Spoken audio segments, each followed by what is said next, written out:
Bonjour, ici Jo Strich de retour de Paris, où j'ai rencontré chez elle, en exclusivité pour InfoLive TV, Ruth Halimi, la maman d'Ilan. Elle m'a confié ses sentiments face à la terrible épreuve qu'elle traverse.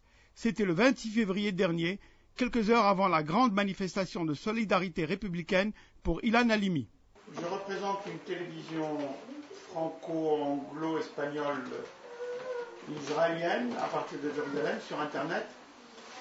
Comme moi, tous les téléspectateurs de InfoLive TV, tous les Israéliens sont très émus, tout comme toute la communauté juive de France. Où en êtes-vous aujourd'hui? Eh bien écoutez, je pense que la première des choses en ce qui nous concerne, en tous les cas déjà en tant que la maman d'Ilan et ses sœurs,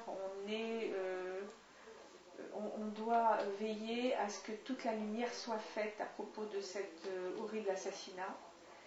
C'était une exécution, l'exécution d'un juif, tout simplement parce qu'il était juif. Au départ, il a été enlevé, paraît-il, pour un problème, un crime crapuleux, mais dès le départ, en fait, c'était le juif qui était visé. Et lorsqu'ils ont vu qu'ils avaient entre les mains un jeune juif, sa condamnation à mort était faite. Et malheureusement, à la limite, je dirais qu'ils auraient pu seulement le tuer, mais là, ils l'ont lâché vivant. Et c'est quelque chose qui est intolérable aujourd'hui, en 2006 à Paris. C'est-à-dire que la violence est à nos portes et que n'importe quel être humain peut être assassiné dans des conditions horribles pour n'importe quelle raison de crapulerie. Et en fait, c'est de la haine gratuite. Mais là, ça a été votre fils, votre propre fils. Oui. Par crapulerie et aussi par un juif. Oui, tout à fait.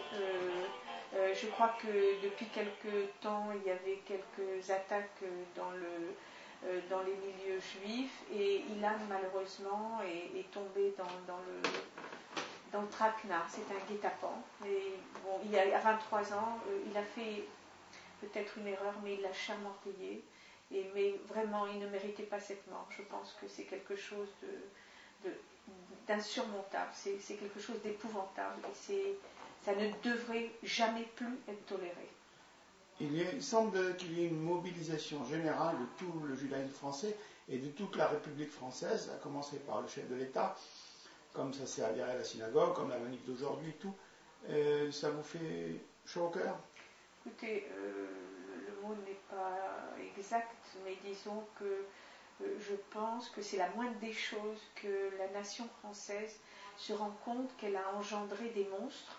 Ce sont des jeunes qui ont été dans des écoles laïques, qui sont français, même s'ils sont d'ethnie ou d'origine différente et de confession différente.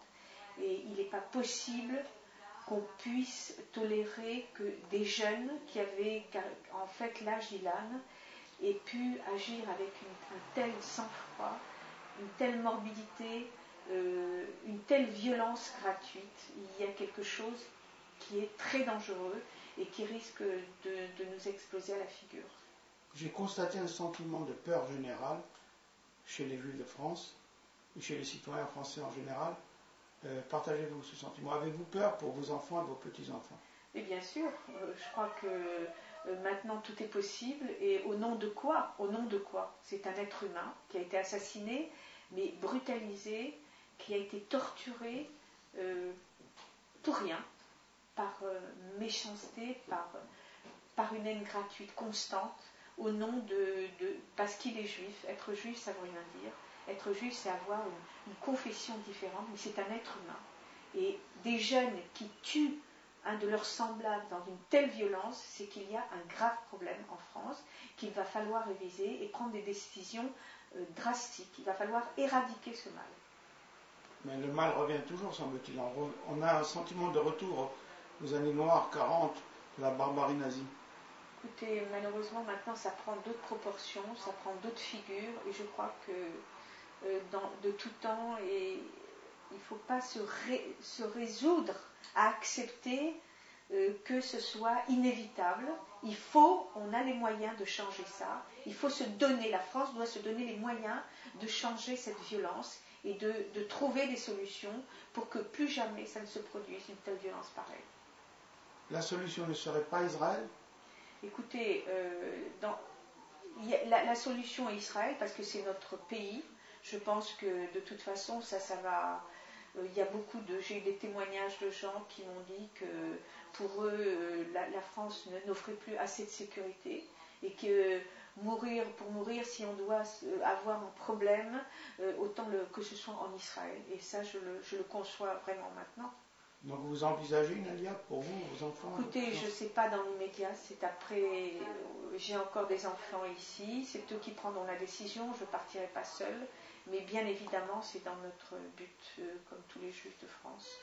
À propos d'Israël, j'ai personnellement couvert plus d'une centaine d'attentats meurtriers, et après les attentats, je me suis souvent rendu chez les familles victimes, je suis en contact encore avec certaines d'entre elles. En entrant chez vous tout à l'heure, j'ai eu l'impression d'un retour en arrière, comme si j'étais en Israël, chez une famille victime du terrorisme islamiste. Bien oui, malheureusement, je ne pensais pas que Israël a été le théâtre d'horreur, et ça depuis des années. Comme l'a dit Sharon, ça fait un siècle que nous sommes sous le joug des terroristes. Maintenant, voilà qu'en France, en Europe, à Paris, dans une grande ville, la ville des Lumières, la terreur est là. Et donc il faut faire très attention et il faut que la nation française se réveille. Passons au chapitre le plus douloureux de notre entretien. Pouvez-vous nous parler d'Ilan? Ilan, c'était un bon garçon, c'était un amour. Mon fils s'est retrouvé chef de famille très tôt, tout petit, et il nous a pris sous son aile avec ses sœurs et moi. Moi, je pensais que c'était parce que c'était mon fils qu'il était exceptionnel, mais que ce soit ses amis ou ses employeurs m'ont fait part de l'image d'un malach. Il a toujours été adorable, respectueux envers l'être humain, respectueux avec les gens de quelle couleur de peau qu'ils soient. Je ne comprends pas pourquoi il a été sacrifié et sanctifié de cette façon. Quels souvenirs les plus affectueux garderez-vous de lui? Sa joie de vivre et son sourire et ses yeux qui vous enveloppent de tendresse et d'affection. C'est tout.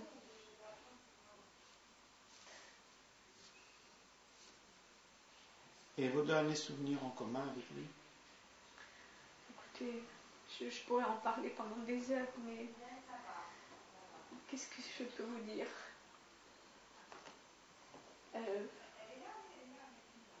Que maintenant ma vie, il y a une partie de ma vie qui est partie parce qu'il était tellement attentionné. Il y avait un tel respect à mon égard, il y avait un tel amour à l'égard de ses sœurs, il y avait un tel amour et une affection envers ses amis que on a perdu beaucoup. En ce qui me concerne, j'ai tout perdu. Bon, j'ai la chance maintenant d'avoir mes filles, ma petite fille, et pour elle, il faut continuer. Et nous continuerons en tant que peuple juif à exister avec l'aide de Dieu. Et il fera en sorte que la justice divine se fasse. Donc pas de vengeance, comme j'ai entendu certains crier. Non, la vengeance, ça n'est pas de notre fait, c'est pas dans nos gènes. Le peuple juif n'est pas un peuple de vengeance. Le peuple juif est un peuple de shalom et de paix. La justice divine fera son travail. Et l'État français sanctionnera à la mesure de cette horreur qui a été faite. Avec votre message d'éducation et d'espoir, je vous salue, je vous dis au revoir au nom de Infolab et au nom d'Israël. Et bon courage. Merci, shalom. Shalom.